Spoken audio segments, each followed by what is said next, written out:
Assalamualaikum warahmatullahi wabarakatuh. Alhamdulillahirabbil alamin wa binasna'inuhu umurid dunya waddin wassalatu wassalamu ala asrofil anbiya'i wal mursalin wa ala alihi washabihi ajmain. Baiklah, pada kesempatan kali ini saya akan memberikan tanggapan saya mengenai video pembelajaran dari mata kuliah Sejarah Peradaban Islam. Nah, yang pertama yaitu ada pengertian sejarah peradaban Islam.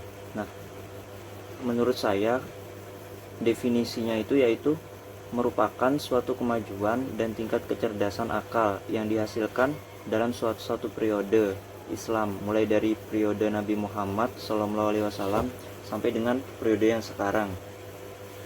Nah, yang kedua, mengapa sih peradaban Islam itu dikatakan penting?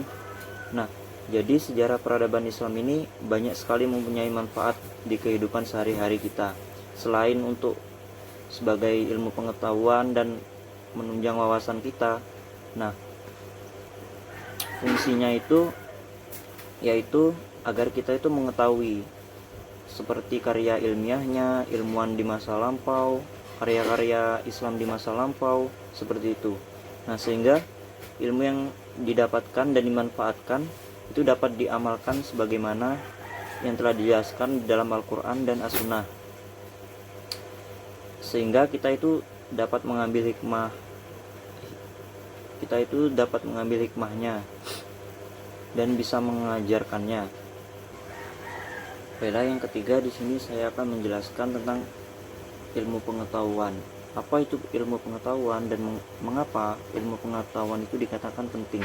Jadi di sini definisi dari ilmu pengetahuan itu sendiri yaitu suatu proses pembentukan pengetahuan yang terus-menerus sampai menjelaskan fenomena yang bersumber dari wahyu, hati, dan semesta, sehingga kita itu dapat diperiksa atau dikaji secara kritis dengan tujuan untuk memahami hakikat, landasan, dan asal-usulnya, sehingga juga kita itu dapat memperoleh hasil yang logis.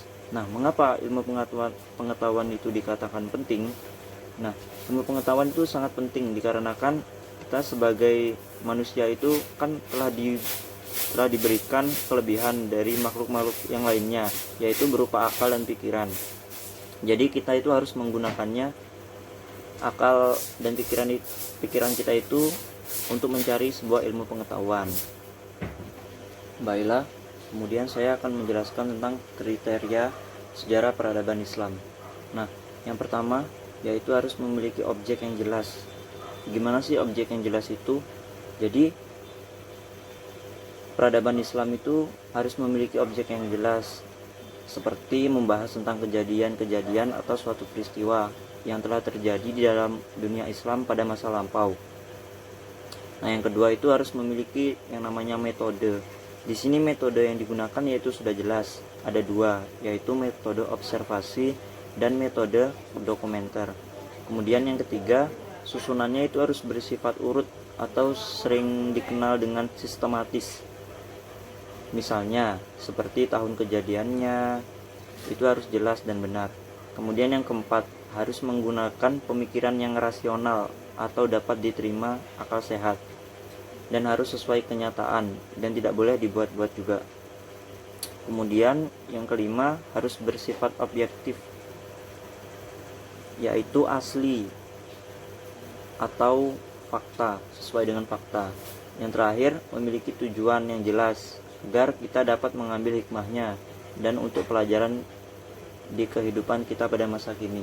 Nah, yang terakhir, dapat kita tarik kesimpulan manfaat dari kita mempelajari sejarah peradaban Islam itu. Yang pertama, kita itu di sini mengerti dan paham bagaimana tentang pengertian peradaban Islam itu sendiri. Nah, yang kedua, kita itu dapat menambah ilmu dan wawasan kita mengenai peristiwa di masa lampau.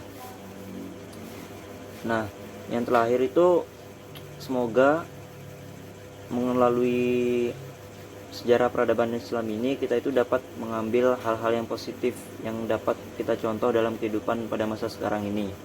Nah, mungkin cukup sekian dari saya. Jika ada kata yang salah mohon dimaafkan, kurang lebihnya mohon maaf. Wassalamualaikum warahmatullahi wabarakatuh.